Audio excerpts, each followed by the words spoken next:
Mark chapter 9.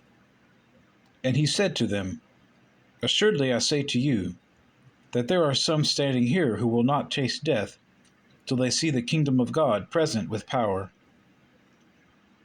Now after 6 days, Jesus took Peter, James, and John, and led them up on a high mountain, apart by themselves.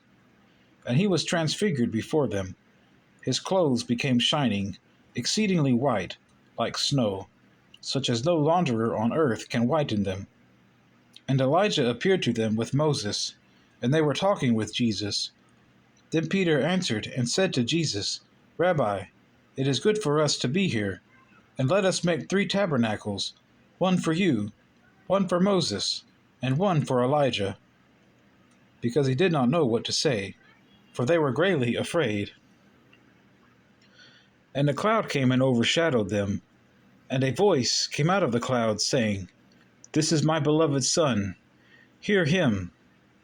Suddenly, when they had looked around, they saw no one any more, but only Jesus with themselves. Now as they came down from the mountain, he commanded them that they should tell no one the things they had seen, till the Son of Man had risen from the dead. So they kept this word to themselves, questioning what the rising from the dead meant. And they asked him, saying, Why do the scribes say that Elijah must come first? Then he answered and told them, Indeed, Elijah is coming first and restores all things. And how is it written concerning the Son of Man, that he must suffer many things and be treated with contempt?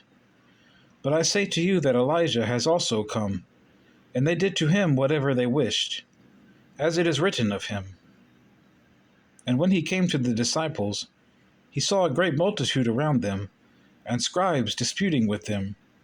Immediately when they saw him, all the people were greatly amazed, and running to him greeted him. And he asked the scribes, What are you discussing with them?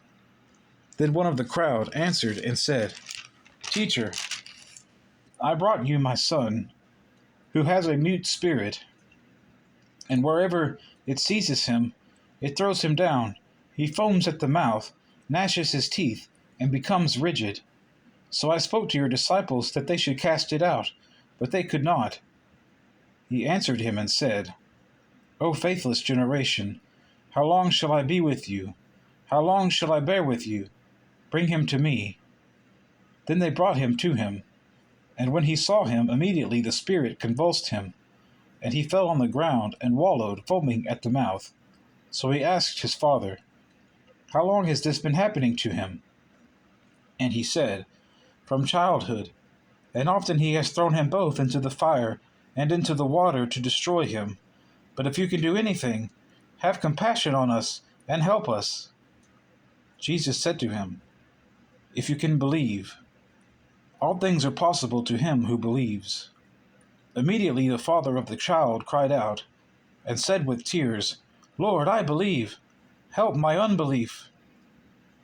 When Jesus saw that the people came running together, he rebuked the unclean spirit, saying to it, Deaf and dumb spirit, I command you, come out of him, and enter him no more. Then the spirit cried out, convulsed him greatly, and came out of him, and he became as one dead, so that many said, He is dead. But Jesus took him by the hand, and lifted him up, and he arose.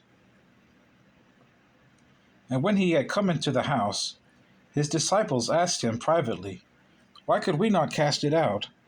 So he said to them, This kind can come out by nothing but prayer and fasting. Then they departed from there, and passed through Galilee, and he did not want anyone to know it, for he taught his disciples, and said to them, The Son of Man is being betrayed into the hands of men, and they will kill him, and after he is killed, he will rise the 3rd day. But they did not understand this saying, and were afraid to ask him. Then he came to Capernaum, and when he was in the house, he asked them, What was it you disputed among yourselves on the road? But they kept silent, for on the road they had disputed among themselves who would be the greatest. And he sat down, called the 12, and said to them, If anyone desires to be first, he shall be last of all, and servant of all. Then he took a little child, and set him in the midst of them. And when he had taken him in his arms, he said to them, Whoever receives one of these little children in my name receives me. And whoever receives me receives not me, but him who sent me. Now John answered him, saying, Teacher, we saw someone who does not follow us casting out demons in your name, and we forbade him, because he does not follow us.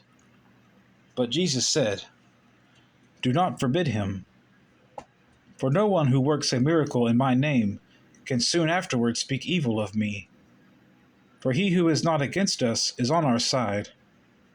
For whoever gives you a cup of water to drink in my name, because you belong to Christ, assuredly I say to you, he will by no means lose his reward.